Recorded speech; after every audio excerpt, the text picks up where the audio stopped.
Here in Washington, D.C., and we're looking at the same letter that you are looking at right now. And I think the important line here is from the doctor saying that he's working with a team of experts, and together we'll be making recommendations to the president and the first lady in regard to next best steps. So it sounds like the physicians already have, if you read between the lines here, a plan in mind of what to do next, and they're going to make that decision with the president and the first lady. They're going to make some new recommendations to them at some point shortly. So we'll wait and see what those recommendations are. Meanwhile, I've been talking with a former senior administration official today about some of this back and forth over exactly why the president decided to go to New Jersey yesterday, even though a member of his close staff had tested positive at that point. We saw Kayleigh McEnany, the White House press secretary, on the driveway earlier today saying that that was deemed safe by White House operations. But what I'm told is that White House operations in the chain of command reports directly to Mark Meadows, the White House chief of staff. That would have been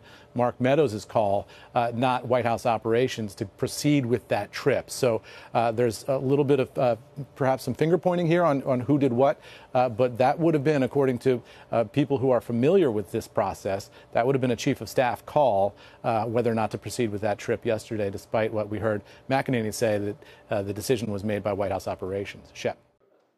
Shepard Smith here. Thanks for watching CNBC on YouTube.